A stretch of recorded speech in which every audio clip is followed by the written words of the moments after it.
I'm going to be giving you today the other half of what I call the power of surrender. And what is this going to give you? It's going to give you a sense of reassurance that everything in your life is okay, that no matter what's happening in your life, you're exactly where you need to be. And what you can do, I'll be giving you an exercise of what you can do to be able to reconnect with that sense of reassurance inside of you. It lessens anxiety. It makes you feel more comfortable with yourself. You can sleep better at night. Also, any pains of your body also decrease the more relaxed you are in your body. So what is this power? Well, it's underneath our feet. It's the connection with the earth.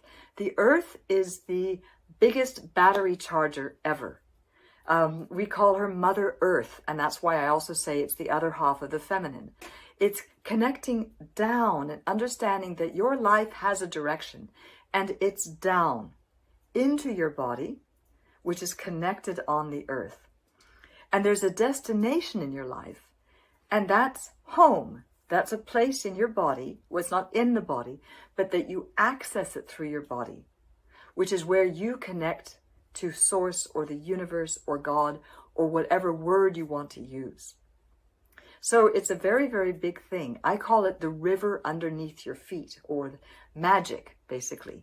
Because the deeper that you're connected in your body, then the more connected you are to something which I call the bigger picture, which is this understanding that everything is going somewhere. It gives you a trust.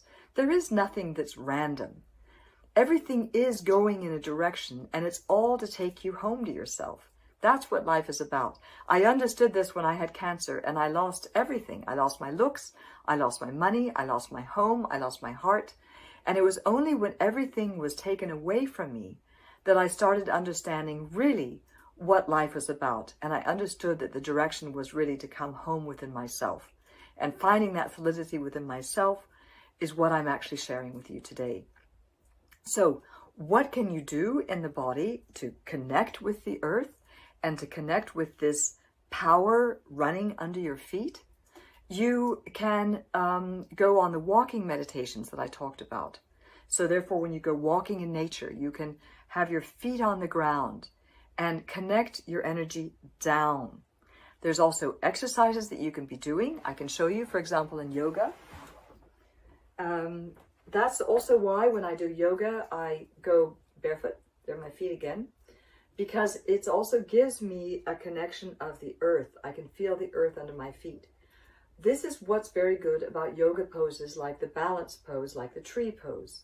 So therefore, by bringing one foot up, you can either do this, you can either do that. It doesn't really matter.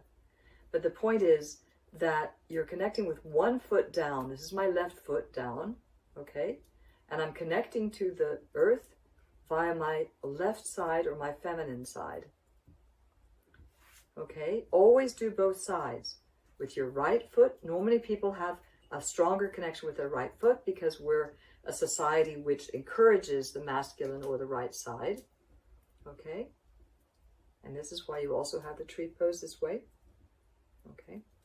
Doesn't matter what you're doing with your hands. The importance isn't where the foot goes. All right? The importance is the connection to the earth and being balanced. If you are out of balance, I happen to be balanced today, doesn't matter. Hold yourself in balance. It gives you a feedback to where you are. And that's the important thing. You want to use the body as a feedback to your mental state. That's what the body gives you.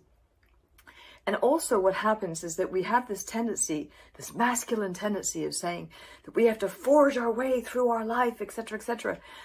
I see things differently, and also manifestation. I also personally think that manifestation is a masculine interpretation of the world. When they say that the power of intention and manifestation, well, that's fine, but what happens if it doesn't happen?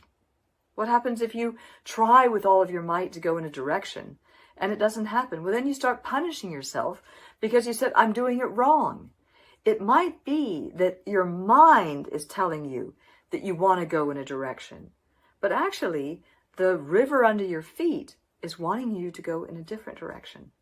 So the more that you connect down to the river under your feet, to the earth on which you're standing, the more you'll be able to connect with your intuition, with your creativity, and with everything that starts flowing with your life, because you start seeing the world as everything is for you. And that's a huge shift, not against you. That's what helped me when I had cancer, when I realized and I told myself, everything that's happening in my life is for me, not to me. It centered me again, and so I could connect with myself and with the earth and with trust. At the end of the day, this is all about trusting. Trusting life, trusting yourself, trusting that you know where you are.